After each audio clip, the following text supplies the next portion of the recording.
ശരിക്കും അങ്ങനെ അമ്മയുമായിട്ട് സംസാരിക്കാൻ പറ്റിയാൽ എന്തായിരിക്കും തനികുമാർ ചോദിക്കുക? ഒന്നുമില്ല. എന്താണ് അവിടെ അമ്മ? ഇവിടെ പലരും പറയുന്നുണ്ട് അവിടെ സ്വർഗമുണ്ട് നഗരമുണ്ട് എന്നൊക്കെ. സലീമട്ട അങ്ങനല്ല, സ്വർഗവും നരകവും എന്നാണ്, സ്വർഗവും നഗരവും എന്നല്ല. നഗരം എന്ന് വെച്ചാൽ ഈ ഫോട്ടോത്തിൽ നോക്കി നല്ല ശ്രദ്ധിച്ചു നോക്കണം. ഇതാണ് നഗരം എന്ന് വെച്ചാൽ, മനസ്സിലായില്ലേ? സ്വർഗവും നരകവും എന്ന് വെച്ചാൽ അള്ളാഹു സുബ്ഹാനഹു വ തആല പറഞ്ഞ കാര്യങ്ങൾ ഈ ദുനിയാവിൽ വെച്ച് നല്ല രൂപത്തിൽ ക്ഷമയോടെ അത് ചെയ്തു കഴിഞ്ഞാൽ അള്ളാഹു സുബ്ഹാനഹു വ തആല നൽകുന്ന പ്രതിഫലമാണ് സ്വർഗം.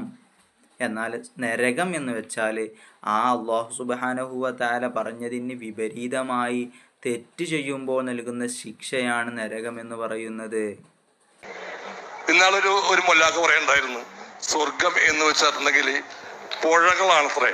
ഒന്ന് തേനിന്റെ പുഴ, ഒന്ന് പാലിന്റെ പുഴ, ഒന്ന് മദ്യത്തിന്റെ. എന്ത് വൃത്തികേടായിരിക്കും പുഴയെ കൂടി പാലൊഴുകി വന്നത്. അതൊക്കെ നമ്മള് ഒരു കുപ്പിയിൽ വാങ്ങിക്കുമ്പോൾ അതിന്റെ സൗന്ദര്യമുള്ളൂ. മട്ടം പറഞ്ഞില്ലേ, സ്വർഗത്തിൽ തേനിൻ്റെ പുഴ, പാലിൻ്റെ പുഴ, അതുപോലെ മദ്യത്തിൻ്റെ പുഴ. അതൊക്കെ കാണണമെങ്കിൽ ആദ്യം സ്വർഗത്തിൽ എത്തണം, എന്നാലേ അപ്പോൾ അത് കാണുള്ളൂ. അപ്പോൾ അല്ലാഹു തആല നമുക്കൊക്കെ തൗഫീഖ് നൽകട്ടെ, ഹിദായത്ത് നൽകട്ടെ.